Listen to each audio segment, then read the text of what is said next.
Assalamualaikum warahmatullahi wabarakatuh. Selamat pagi semuanya. Nah, buat teman-teman yang biasa gajian tanggal 25, berarti sebentar lagi gajian dong. Kalau biasanya setiap gajian kita pasti buat budgeting atau anggaran kebutuhan kita untuk 1 bulan. Mulai bulan ini yuk teman-teman kita sisihkan sebagian penghasilan kita untuk ditabungkan pada tabungan sinking fund. Lalu, apa sih yang dimaksud dengan sinking fund? Nah, sinking fund itu adalah dana khusus yang memang disisihkan untuk kebutuhan kita di masa mendatang. Namun, sebelum kita membuat sinking fund, kita harus mengetahui tujuan yang jelas dulu. Dana yang kita sisihkan ini akan digunakan untuk apa, kebutuhannya berapa, dan kapan digunakannya. Jadi, berbeda dengan dana darurat. Kalau dana darurat kan kita menyimpan sebagian penghasilan kita untuk kebutuhan yang tidak bisa kita prediksi, tidak tahu untuk apa, dan akan terjadi kapan. Misalnya seperti kecelakaan. Kita kan nggak bisa memperkirakan akan terjadi kecelakaan atau tidak, kecelakaan apa, di mana, dan kapan.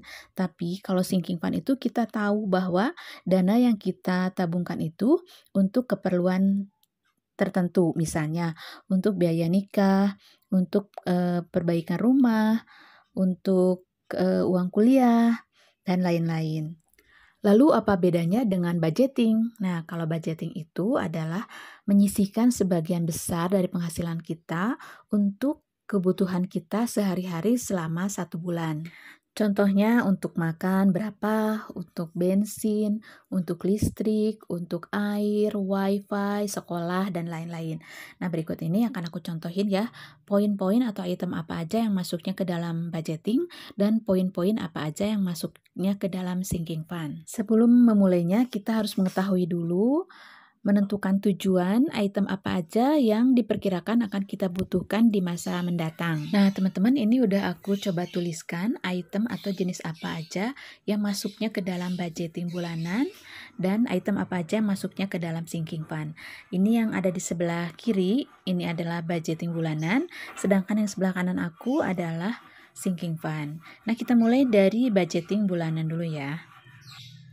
Nah, yang masuk dalam budgeting bulanan atau anggaran bulanan aku antara lain 1. Listrik, PDAM juga WiFi, yang keduanya ada pulsa atau kuota, ada makan untuk sehari-hari, untuk bekal sekolah, ada bensin, ongkos suami, beras dan gas, belanja bulanan, sodakoh, arisan, cicilan atau hutang, skincare atau cukur. Selanjutnya ada dana untuk iuran di komplek, kemudian kebutuhan untuk hewan peliharaan jika ada, kemudian untuk orang tua, kemudian gaji pegawai jika ada. Selanjutnya ada iuran ngaji atau sekolah, dan yang terakhir adalah uang saku aku. Jadi ada kurang lebih 18 item yang masuk ke dalam kategori budgeting bulanan aku. Nah, selanjutnya kita lihat apa aja yang masuk ke dalam daftar sinking fund aku.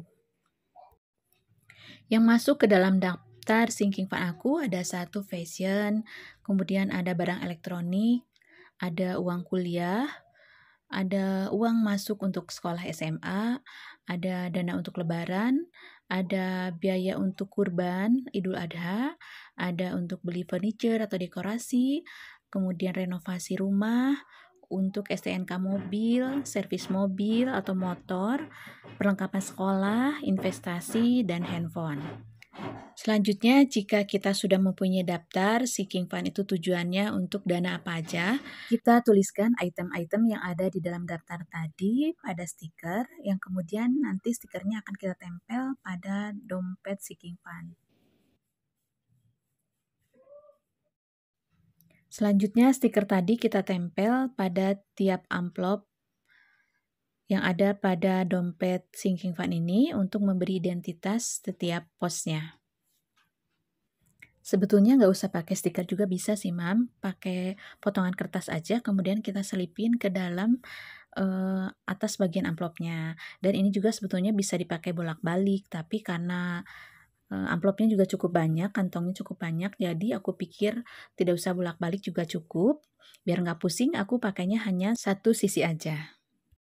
Sebetulnya penempelan stikernya sih nggak wajib di atas ya, ada juga yang ditempelnya di tengah, bahkan menggunakan gambar-gambar stiker kartun yang warna-warni yang lucu-lucu, yang judulnya sesuai dengan item sinking fund yang kita maksud.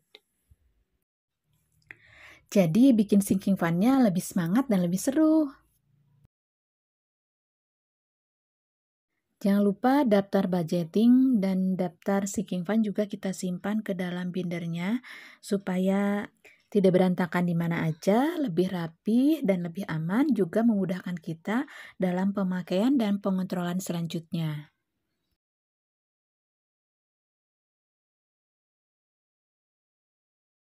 Selanjutnya kita bahas satu persatu item yang ada di sinking fund ini. Berapa dana yang diperlukan setiap itemnya atau setiap posnya, kemudian berapa yang harus kita tabung per bulannya atau bagaimana cara menabungnya. Nah, misalnya kita bahas ke yang pertama ya, fashion.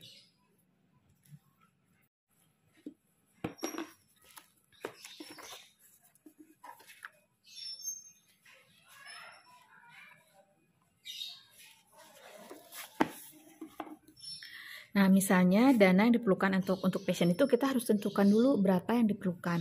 Misalnya aku nih satu keluarga tuh 4 orang. Misalnya beli baju setahun sekali, jatah per orangnya 200.000. Jadi biaya yang aku perlukan untuk fashion ini sama dengan 200.000 dikali 4. Jadi untuk fashion ini aku perlu 800.000 rupiah untuk. Nah, misalnya kita tentukan dalam 10 bulan, karena akan dipakai untuk Idul Fitri, kita harus terkumpul 800.000. 800.000 ini kita akan bagi 10 bulan.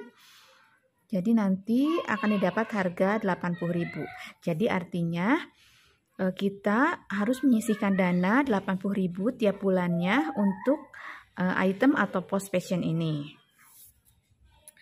Sekarang aku contohin lagi ya item lainnya, misalnya uang kuliah nih. Uang kuliah anak aku ini per semesternya dia tuh 9 juta. Jadi kita tentuin dulu targetnya. Targetnya itu adalah 9 juta per semester, per 6 bulan. Nah, jadi dalam 6 bulan aku harus bisa ngumpulin 9 juta. Nah, sekarang jatuhnya itu per bulannya berapa? Jadi 9 juta ini kita bagi 6 bulan sama dengan 1.500.000 per bulan. Nah, jadi aku harus ngumpulin 1,5 juta per bulannya untuk uang kuliah. Aku contohin lagi ya, 1. Nah, ini untuk kurban. Kalau setiap tahunnya aku ingin bisa kurban. Nah, misalnya harga kurban tuh 1 ekor kambing rata-rata kan sekitar 3 juta ya. Jadi kita tentuin dulu target untuk kurban ini adalah 3 juta.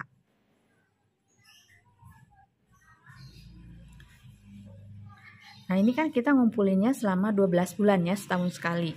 Jadi kita untuk menentukan berapa dana yang harus kita sisihkan per bulannya, yang 3 juta ini kita bagi 12. 3 juta dibagi 12, 250.000. Jadi kita harus menyisihkan uang 250.000 per bulannya untuk mendapatkan 3 juta setahun kemudian untuk biaya kurban. Nah, seperti itu Mams kira-kira ya. Nah, jika sudah jelas targetnya berapa dan per bulannya berapa, tinggal pelaksanaannya. Sekarang aku contohin ya. Misalnya nih dana fashion.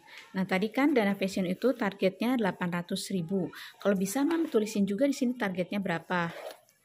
Misalnya targetnya di sini 800.000. Per 10 bulan. Jadi per bulannya aku harus nabung 80.000 untuk fashion ini.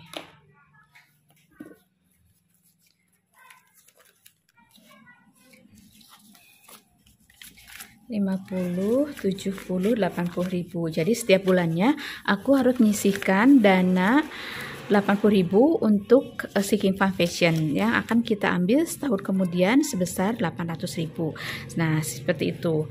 Kemudian kita contoh lagi tadi di uang kuliah ya. Uang kuliah tadi kan targetnya 9 juta. Jadi aku harus menyisihkan dana 1,5 juta setiap bulannya untuk mendapatkan angka 9 juta di 6 bulan kemudian. Targetnya di sini 9 juta per 6 bulan.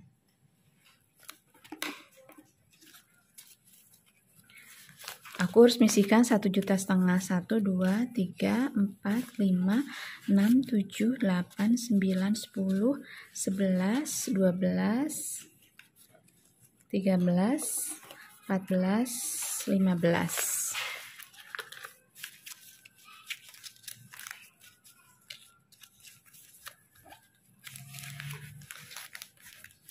Kemudian tadi aku contohin lagi di kurban ya. Nah, ini kurban. Jadi tadi aku targetnya itu 3 juta per setahun. Jadi aku harus menyisihkan dana 250 per bulan. Targetnya 3 juta 250 per bulan.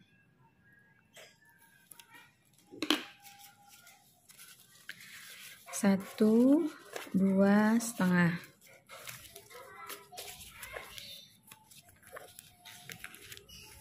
Nah, seperti itu ya teman-teman. Jadi untuk pos-pos lain juga seperti uang masuk SMA, uang lebaran, kemudian furniture, renovasi rumah sama. Lalu tujuannya, setelah tahu tujuannya, kemudian tentukan target rupiahnya berapa, kemudian tentukan waktunya, baru nanti kita akan dapatkan jumlah dana yang harus disisihkan setiap bulannya.